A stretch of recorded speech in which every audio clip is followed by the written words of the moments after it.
All right, well, that's the end of week 4. We are halfway through the course. By this time, everybody hopefully has finished the midterm exam. I hope that was as expected. There were no big surprises there. Um, Quick administrative update. My goal is to have all of the writing assignments and the midterm exam graded by the end of this week. So I'm hoping I'll be able to get that done. For this week's wrap, I really want to focus on this STP framework, that is the Segmentation, Targeting, and Positioning framework. So we're going to talk a little bit about that, and we're going to talk a little bit about perceptual mapping when we talk about positioning, because that was a topic that got a little bit of a short shrift in the textbook. So I wanted to make sure we spend a little time talking about that, and then of course we'll be looking forward to week 5. So let's get on with it.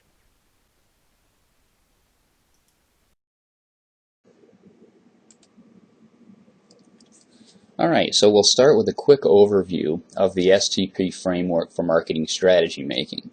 As you can guess, the STP framework does stand for segmentation, targeting, and positioning, and the basic premise of these 3 things. Segmentation is essentially dividing the market into groups of people who have similar characteristics in certain key product-related areas. So essentially, segmentation has to do with identifying characteristics of individuals that will differentiate them on key product or need-based areas. So for example, we might segment based on gender if we were selling a product that has inherent properties that would make it more attractive to one gender over the other. If the product doesn't have those characteristics, if there's no reason for there to be a gender difference in product appeal, then there would be no need to segment based on gender. You can say that about any number of the segmentation bases that we talk about. So segmentation does involve identifying the characteristics, identifying the segmentation variables that will differentiate groups based on their likely appeal to the product. Targeting is simply, once you've created the segments, once you've created the groups, targeting is simply identifying the groups that would be the most profitable audience. And then finally, once you've identified that target, positioning is essentially crafting the marketing mix in a way that makes your product or service match the needs of the chosen target market. So as you can see, this truly is the absolute crux of the entire marketing philosophy.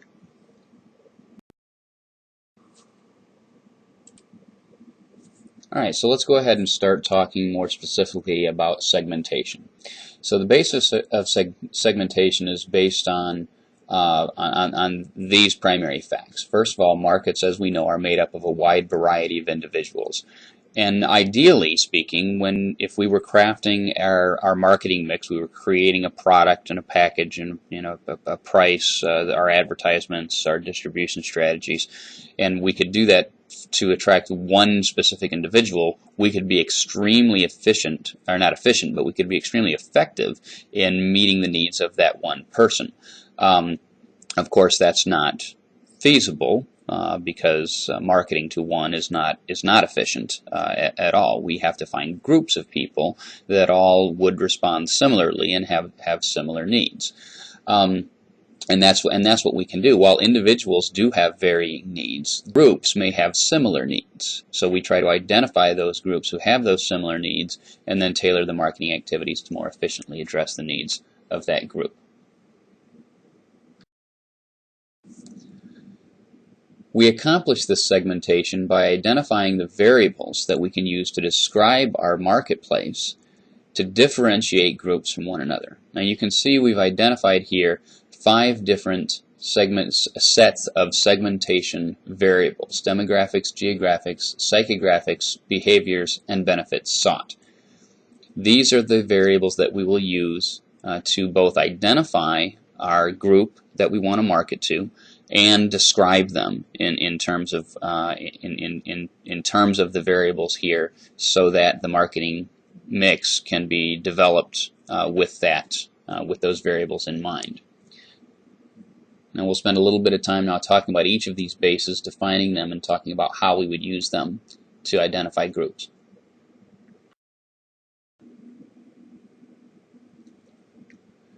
So demographic segmentation would be segmenting by variables such as age, gender, income, ethnic background, religion, family life cycle, household size, and there are other variables as well that could be included in demographics, but these are the primary ones. Now, demographic segmentation is the easiest, honestly, to do. It's very easy to identify demographic groups. It's very easy to think about differences between demographic groups. However, I warn you about relying too much on demographic segmentation when defining your target audience. The reason being, very often these demographic segmentation variables actually do a fairly poor job at describing differences in needs or behaviors. Best examples of this would be, as I mentioned before, if we segment by gender. And gender and age segmentation is some of the easiest to do. If we segment by gender, let's combine the two. Say we segment by gender and age, and so we create a group of consumers who are between the ages of 18 and 25 and they're male. So we say our target audience is 18 to 25-year-old males. Now picture in your mind that group of people. Well, you probably have an idea of what an 18 to 25-year-old man looks like, how they act, how they behave. But I hope that you can also recognize that there's a wide variety of different behaviors, different needs, and different desires amongst different types of 18 to 25-year-old men. They're not all the same. To assume that they are all the same is making a very big assumption and may not result in the best targeting. There are almost always other variables that describe their differences. For example, we'll talk about psychographic segmentation. So we might talk about 18 to 25-year-old males, but we might also want to talk about 18 to 25-year-old males who enjoy surfing and are environmentally conscious and who make lots of money. Okay, well that would be an income one. So the more of these variables that we can include that aren't purely demographic, that are actually more descriptive or prescriptive of their behavior, the more accurate your segmentation will be. So we really want to avoid making assumptions. The demographic segmentation really tends to lend itself to making assumptions and relying on stereotypes, and that not only is an ineffective way to identify a target audience, but can also lead to some ethical issues as well.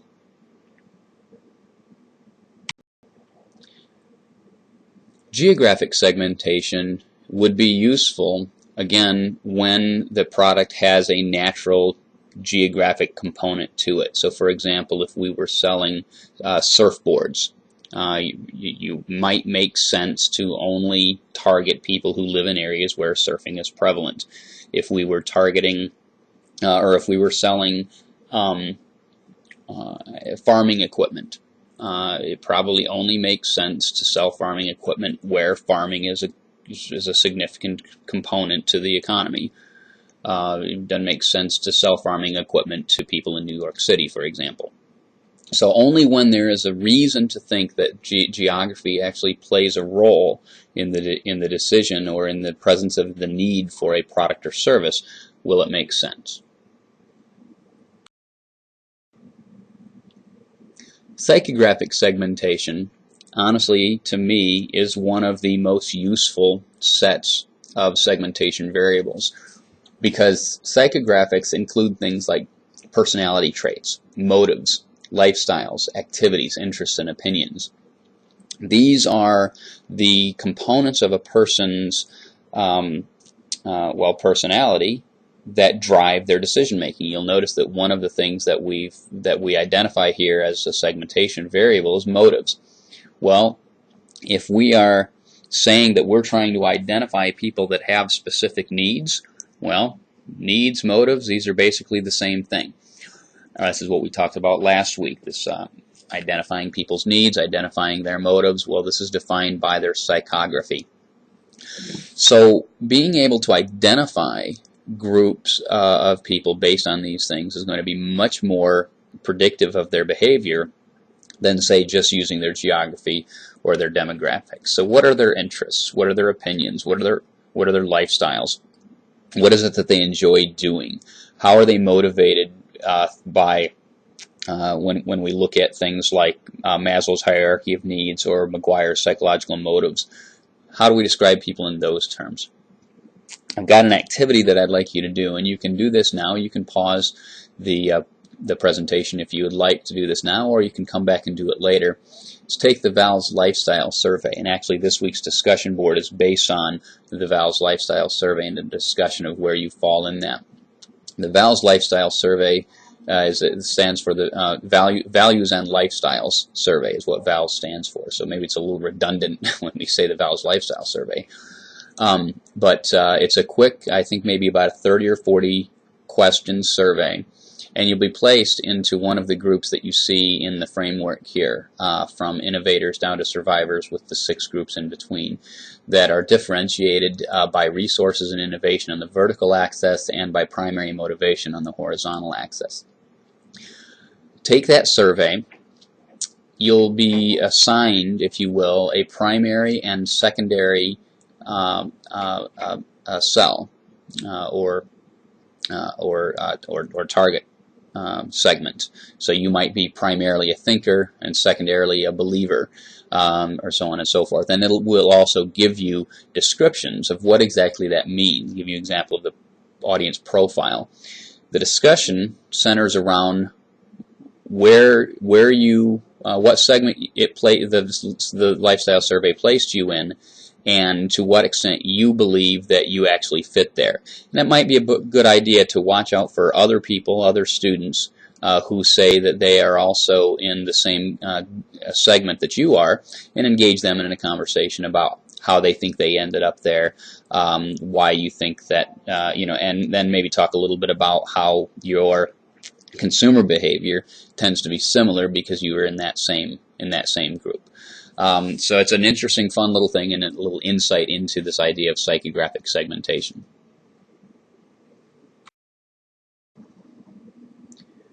Behavioral segmentation has to do with identifying consumers based on their behaviors, but behaviors towards their actual consumer behavior. And there's 3 primary segmentation variables that we use here: brand loyalty. We can segment by usage rate, that we say heavy users versus light users or non-users. And actually the non-users would be what we refer to as user status. So they are or are not a user. And we can talk about user status at the brand level or at the category level. So maybe they are a soft drink user, but they're not a brand user. That would be a part of the profile. This is a really important variable to be able to identify in a profile, because it lets you know what your marketing challenges are. If they are a category user and they are a brand user and they're a heavy user and they're brand loyal, then that person is going to be very different. It's going to require very different marketing tactics than the person who, say, isn't even a user in the category. You have a lot more convincing to do. They have to be taken through the entire decision-making process as opposed to just a reinforcement strategy if they are actually brand loyal. The other point on behavioral segmentation that sort of drives this home is the 80-20 principle. And I'm sure you've seen the 80-20 principle applied to a lot of different ideas, but this one in particular states that 20% of all consumers generate 80% of the demand, meaning that 80% of the customers have absolutely no interest. They're non-users. They're just completely uninterested in your product. They don't have your need. Now, obviously, that's quite a generalization, but it drives home the point of the importance of targeting by behavior.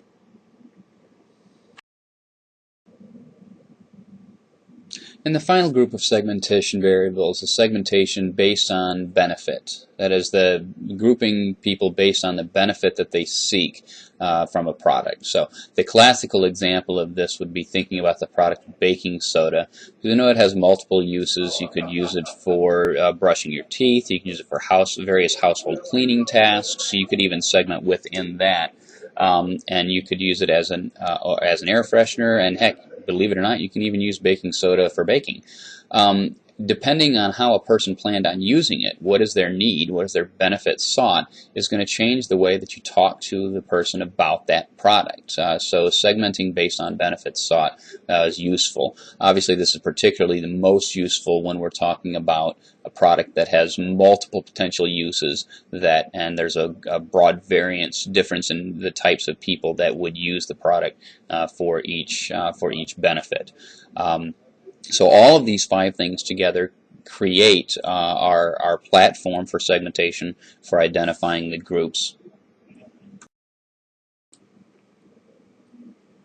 Which brings us to the next step in the STP process, and that is of targeting. So at this point, we assume that we've already created our groups, we've already identified the variables that are going to differentiate our groups, and if we've done a good job with this, if we've truly thought about the variables that are going to differentiate the market and create the valuable groups, then the targeting task should actually be fairly simple, because we've designed it thoughtfully, we've designed the segmentation thoughtfully to most accurately identify the groups that would be the most attractive to us. So targeting, picking the ones that would be attractive, then should be quite simple. However, we have to also recognize that there is the possibility to select one or multiple or no groups. And this actually results in 3 different possible targeting strategies. We can talk about an undifferentiated strategy, where while we've done the segmentation, the outcome of that segmentation leads us to the conclusion that there are no meaningful differences between the groups, at least from the standpoint of their likelihood to respond to our marketing message. So we simply say that we're going to develop a strategy that will appeal to all audiences. We also, the other end of that spectrum is picking just one segment. So the undifferentiated strategy means we pick all segments, or a whole lot of segments. A concentrated strategy means that we select just one segment and we focus exclusively on that target. Or we could have a multi-segment strategy where we select multiple targets and create unique marketing plans for each target. The undifferentiated strategy, again, is where we will pick basically all of our groups and send a similar message to all of them. Good example of this might be, say, Coca-Cola, where they literally do market to just everybody. Because of that, they have to be very vague, and most of their brand messaging is truly just about the brand, as opposed to specific uses, specific benefits, specific needs, anything like that. They choose a message that appeals essentially to everyone. And so that that's the closest that we could talk about an undifferentiated strategy, although technically it's not, because they still do target geographically and have different messages in different countries. It's still a decent example of an undifferentiated strategy because their approach is basically the same still. An advantage to undifferentiated targeting is that, well, there's potential savings on production and marketing costs. You don't have to worry about tailoring things. You don't have to create multiple targets or multiple marketing messages. So everything is done at one go, and that can lead to some efficiency. The disadvantages, again, I already pointed out with the Coke example, they have to be kind of vague, resulting in what might be considered unimaginative product offerings, or even unimaginative advertising, packaging, distribution strategies. It doesn't allow necessarily a lot of flexibility because you have to keep it fairly generic to be attractive to everyone. And that also makes the company more susceptible to competition. If it's unimaginative, if it's very vague, that's not that difficult to copy. Concentrated targeting, as I mentioned before, is focusing on one specific segment. The advantages to segmented or concentrated marketing is allows you to concentrate your resources. You can focus everything that you have on a very narrowly defined segment. Having that narrowly defined segment makes it a lot easier to identify marketing tactics that will be more attractive to that person. So we can be imaginative. We can be unique in the way we present our product, because we are talking to a fairly narrowly defined audience. Small firms can compete in this area because smaller firms can simply pick a small, what we might call a niche market, where they're addressing a very narrow slice of the entire market that maybe the larger firms wouldn't find worthwhile. And that also allows us to establish a very strong position, because we can stake our claim to one specific and very narrow area that our narrow audience is interested in. The disadvantages: sometimes these segments can be too small to be profitable, and they can change rapidly, and that can make it difficult sometimes to keep up with the research and know where the audience is, and that you're reaching the right group. And also, large competitors may always decide to market to your niche segment. So again, if you're we're talking about a small firm competing in this niche, and the large competitor sees it as being a valuable niche, it would be not too difficult for them to come in and decide to take over that niche market.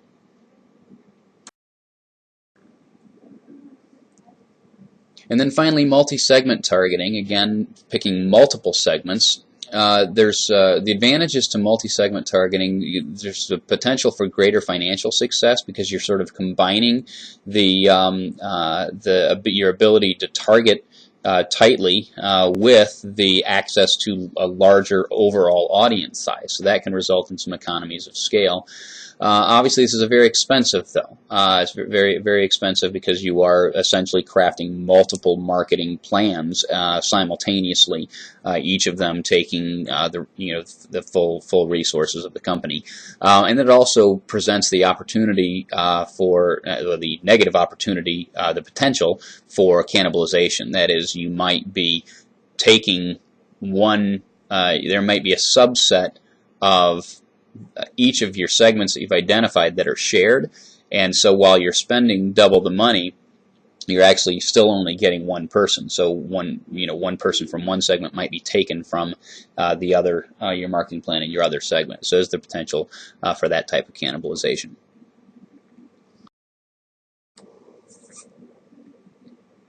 So to quickly sort of summarize both of these ideas and sort of put them together, the end result of your segmenting and targeting activities are the result of a very tight description of the target audience. And this is done through what we're going to call a target audience profile, or a target market profile. In this case, the target is described using the variables that separate that group from others who are not in the market. So you would only want to describe them in those terms, or you would want to say that we've segmented them based on the variables that we think are descriptive. But then when we write up the profile, we want to talk about them in as many variables as we can. So for example, let's say we've segmented based on psychographics, and we've said, we're targeting people who enjoy surfing, and that's the variable that we use to actually segment. But our research also points out that it just so happens that people that surf tend to be male. Now, we're not necessarily only targeting males, we're only targeting surfers. But if it just so happens that most surfers are male, well, that's important information for us to have for the rest of our marketing mix decisions. So I know that might seem like a trivial distinction, but the distinction there is basically between what we're calling segmentation variables, in this case the psychographic activity, versus descriptive variables, in this case gender. The descriptive variables are useful in filling out the picture of the audience, but are not necessarily used to define the audience. They're simply used to describe the audience. So I hope that makes sense. So once we've done that, we've crafted our target market profile. Now it's down to positioning, and positioning is essentially the rest of the marketing strategy process. It's developing the marketing mix variables, the product, price, place, and promotion that will attract the audience that we've just described. And actually, the rest of the semester is essentially talking about positioning, because we talk about each of these variables in detail. So that's really all we're talking about when we state positioning, when we talk about positioning. One tool that we often use to establish position or to make positioning decisions is something called perceptual mapping. Now, this is a concept that you may have run across before, but I give an example of a perceptual map for soft drinks here. And you can see in this particular one, it is the axes of analysis here. The vertical axis goes from fun to serious, so it's a brand perception type of variable. And on the horizontal axis, we're talking about the sweetness, from very sweet to not so sweet. So you can see the differences here, where Coke is way down here on the somewhat serious, at least relative to the other brands, because it's lower than everything else, and the least sweet of all of them, versus, say, Fanta, which is extremely sweet, and certainly way more fun than like Coke or Pepsi. Of course, Pepsi Max is the most fun of all.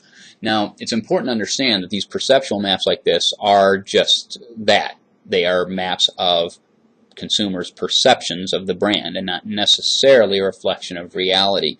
So maybe there is some actual metric of sweetness out there.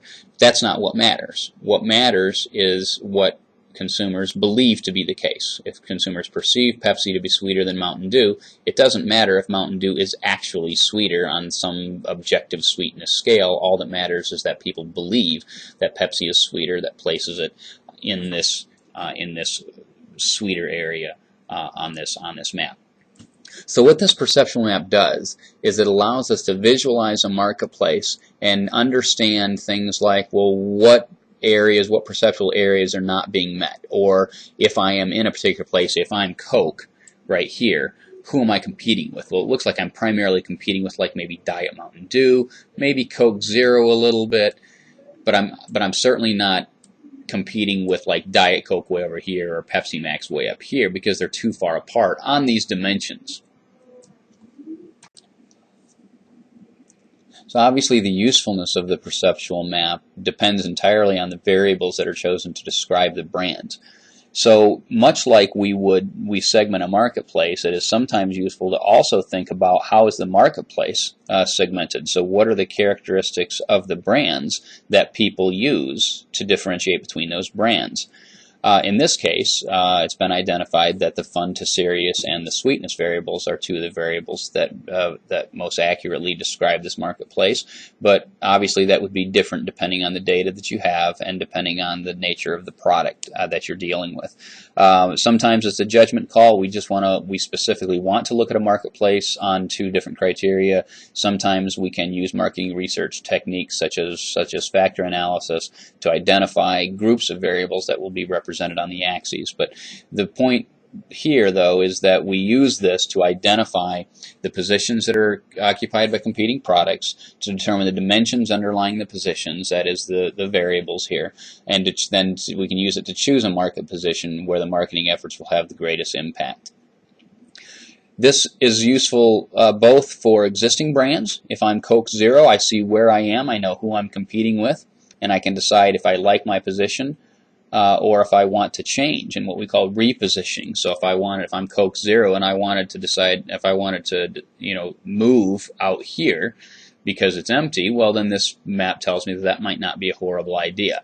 A better move might be for, say, like Mountain Dew, because it's kind of cluttered in here. Maybe I want to move myself up here, or maybe I want to move myself over here, again, somewhere where it's sort of empty. So it provides some guidance that way, but it also provides guidance to a new entrant who's not repositioning, but who's establishing a new position, who's trying to decide, I don't want to compete with Pepsi, Mountain Dew, and Sprite and all these guys.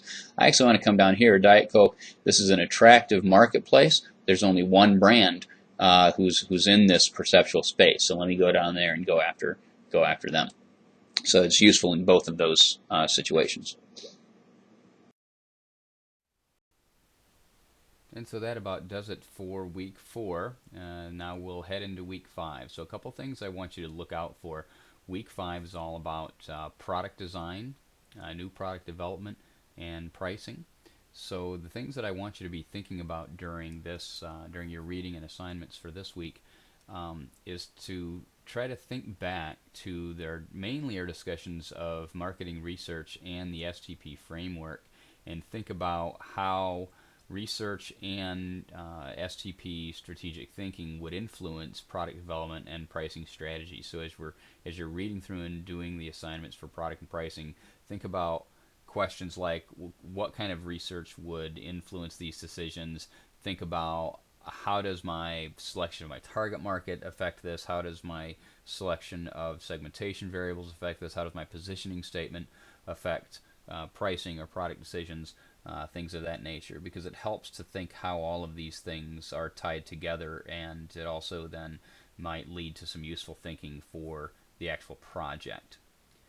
Speaking of which, if you haven't started on the Hershey's Take 5 case yet, don't wait. Time is going to creep up on us real quick. We've got 1 week here, then we've got a week off, Thanksgiving, then just a couple more weeks before we're at week 8. So it's going to sneak up on you here. I did want to point out too that a couple people have asked me about the nature of the research needed for the case. I am expecting some primary research. I'm going to do an overview of the project a little bit later in the week this week, so I'll go into a little more detail, but just so you'll hear it now and again later. I am expecting primary research for these for your case analyses. That could be a survey, it could be focus groups, depth interviews, but I am looking for more than just secondary data though. Again, if you haven't started on that yet, you do need to get going on that, or you're going to find yourself really crunched for time. And then finally, starting this coming week, starting in week 5, I will be sending out to certain students, some students I've met with already, some I haven't, requests or sign-ups for Zoom meetings, and we can either do these as Zoom meetings or actually in-person meetings in the office, but I'll leave that up to you. But I would like to try to touch base with as many of you individually or in your project groups as possible, right about now, so that I can answer any questions or address any issues with the projects or with the course in general. So with that, you know what to do. Email, call, or stop by with any questions, and good luck going into week 5.